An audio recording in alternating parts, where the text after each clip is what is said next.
Фізкульт, прывітанне! Добрый дзень, паважаныя аматары футбола. Вітаю вас на канале Таптальны футбол. І сёння да вашай увагі я хацеў бы прадставіць гісторыю з далёкага 1982 года. Менавіта тады мінская «Дынама» упершыню стала чэмпіёнам Савецкага Саюза, атрымаўшы залатыя медалі чэмпіяната краіны.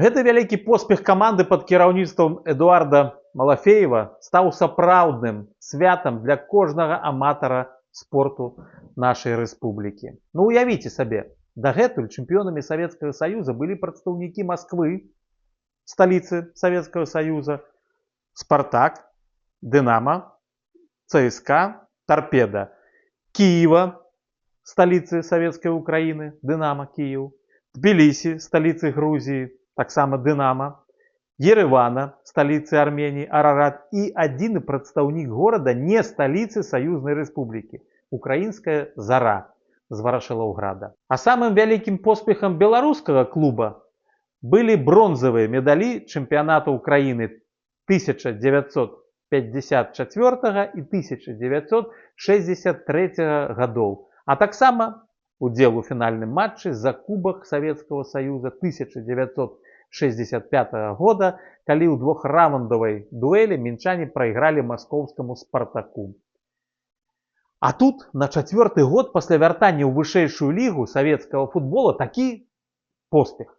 Тут патрэбна ўзгадаць, што пасля 2 гадоў у першай лізе мінчане ў 1979 годзе вярнуліся ў вышэйшы клас і адразу занялі 6-е месца, прадэманстраваўшы агрэсіўны футбол пад кіраўніцтвам маладога трэнера, толькі ў мінулым годзе узначаліўшага каманду былога гульца мінскага «Дынама» Эдуарда Малафеева. Але пра ўсё па парадку. Згадаем, што сезон 1981 года мінчане завершылі на 9-м месцы ў турнірнай табліцы. Але часамі гульня беларускага клуба нагадвала тыя ўзоры вялікага футбола, да якога імкнуўся ўсю сваю нядоўгую трэнерскую кар'еру тады яшчэ пачынаючы трэнер Эдуард Малафеев. Узгадаем толькі матч у Кіеве з чэмпіёнам краіны, які завяршыўся ўнічыю з лікам 3-3. Перад гэтым матчам кіеўляне атрымалі 10 запар перамог на сваім полі. Ну, на які вынік маглі разлічваць прадстаўнікі сціплага, на першы погляд, клуба з захаду Савецкага Саюза. А на самой справе толькі за 11 хвілін да канца матча гаспадары поля змаглі зраўняць лік, рэалізаваўшы 11-метровы удар. І вось менавіта тады, прынамсі я і маі сябры, з якімі мы разам глядзелі ў тыя гады матча нашага клуба з трыбун стадыёна «Дынама», можа іх дзе-то з юнацкім максімалізмам, упершыню вымавілі магічную фразу, якую і самі не да канца верылі. «Дынама – чэмпіён». Адразу паўстала пытанне: чэмпіён чаго? Адказ: зразумела, Савецкага Саюза. І мы тады зразумелі, што чэмпіёнам мінская «Дынама» павінна стаць. Можа, не зараз, можа, праз год, праз 2-3, але будзе. І вось так яшчэ некалькі гадоў таму звычайная каманда з не самага футбольнага горада краіны ператварылася ў нашых марах у лідара айчыннага футбола, якому пад сілу не толькі час ад часу даваць адпор фаварытам з Масквы, Кіева, Тбілісі, але на працягу трывалага часу узначальваць барацьбу за самыя ганаровыя ўзнагароды савецкага футбола. І наша мара здзейснілася ў далёкім 1982 годзе. Паслухайце, як гэта было. Падрыхтоўка да наступнага сезона 1982 года пачалася ў канцы снежня 1981 года. Мінскія дынамаўцы на сваёй базе ў Стайках былі азнаёмлены з планам падрыхтоўкі да сезона, які ўключаў у сябе правядзенне трэніровак у Мінску, удзел у традыцыйным турніры дынамаўскіх каманд у Маскве, правядзенне вучэбна-трэніровачнага збора на поўдні Савецкага Саюза, а таксама удзел у групавым турніры розыгрыша Кубка Савецкага Саюза. Гульні групавога турніра Кубка СССР мінчане будуць на гэты раз праводзіць у Ленінградзе на штучным пакрыцці спартыўна-канцэртнага комплексу імя Леніна. Перад пачаткам сезона аматараў спорту цікавіла пытанне склада каманды, хто яе пакінуў, хто прыйшоў. І ў выніку сышлі з каманды Мікалай Паўлаў да адэскага Чарнаморца і Александр Галаўня ў маскоўскае Дынамо. Рыгор Цыркуноў і Александр Алексейчыкаў перайшлі ў магілёўскі Днепр, дзе галоўным трэнерам працаваў былы мінскі дынамавец Анатоль Байдачны. Папоўнілі склад каманды Віктор Шышкін, вярнуўшыся з маскоўскага Лакаматыва, Георгій Кандрат'еў, таксама вярнуўшыся пасля непрацяглага знаходжання ў брэсцкім Дынама.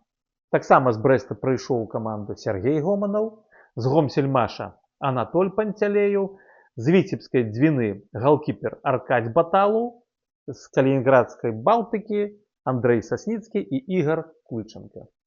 Залічаны ў каманду маладыя гульцы мінскіх футбольных школ Александр Мятліцкі і Андрэй Шаліма.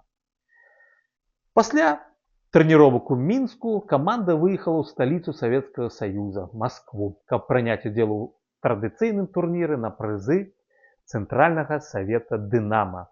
26 па 30 студзеня ў маскоўскім спорткомплексе Алімпійскі прайшоў турнір дынамаўскіх каманд з удзелам калектываў Барнаула, Бранска, Вологды, Кірава, Махачкалы, Стаўраполя, Масквы і Мінска. Мэтай турніра быў прагляд маладых гульцоў для дынамаўскіх каманд вышэйшай лігі. Каманды былі разбіты на две падгрупы, у якіх гульні праводзіліся па колавай сістэме. Дынамаўцы Мінска атрымалі перамогі над аднаклубнікамі Кірава 6-1, Стаўраполя 1-0 і Махачкалы 3-0. І па выніках гульняў у падгрупах у матчы за трэцяе месца сустрэліся каманды Кірава і Вологды, перамогу тут атрымалі кіраўчане. Ну а ў матчы за першае месца, як і павінна было быць, сустрэліся прадстаўнікі вышэйшага дывізіёна нашага футбола, мінскія і маскоўскія дынамаўцы. Адкрылі лік мінчане. Гэта зрабіў Александр Прокопенко, але за 8 хвілін да канца матча Валерый Матюнін аднавіў раўнавагу. А серыю пасляматчавых пенальці выканалі ўдалей і заваявалі галоўны прыз мінчане. Сярод лепшых гульцоў турніра былі названыя Александр Прокопенко і Віктор Янушэўскі. Па заканчэнні маскоўскага турніра каманда мінская Дынамо адправілася ў Сухумі, дзе ёй прадстаяла правесці вучэбны трэніровачны збор. Размяшчалась каманда на базе ў Сухумі, а трэніроўкі праводзіла на ўжо знаёмых палях спартыўнага комплексу ў Вашэрах. Акрамя трэніровак каманда прыняла ўдзел у некалькіх кантрольных матчах. Мінчане перамаглі сухумскіх аднаклубнікаў 3-1, дынамаўцам Кірава 2-0, а таксама тарпедаўцаў Кутаісі 2-1. Ну, трэба яшчэ дадаць, што на паўднёвым зборы адсутнічалі Сергей Бароўскі, Сергей Гоцманаў, Пятро Васілеўскі, Віктор Янушэўскі і Ігар Гурыновіч, прызваныя пад сцягі розных зборных каманд Савецкага Саюза. Пасля паўднёвага збора каманда на адзін дзень вярнулася ў Мінск і 15 лютага выехала ў Ленінград, дзе ўжо 19 лютага ёй трэба было стартаваць у групавым турніры розыгрыша Кубка СССР матчам супраць рыжскай Даўгавы.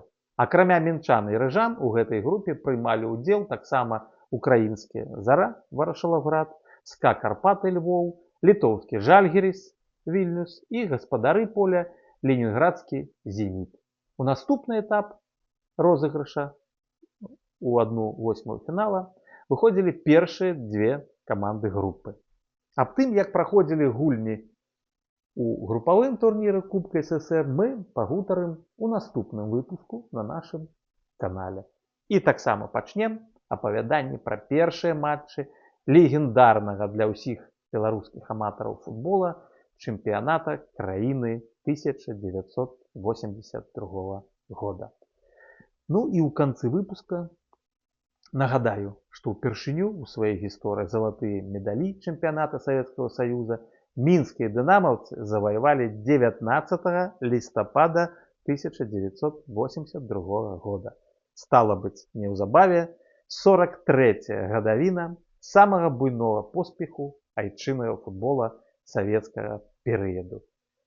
Калі вам спадабаўся гэты выпуск, подписывайтесь на канал, ставьте падабайку, пішыце свае каментары. Да пабачэння, сябры.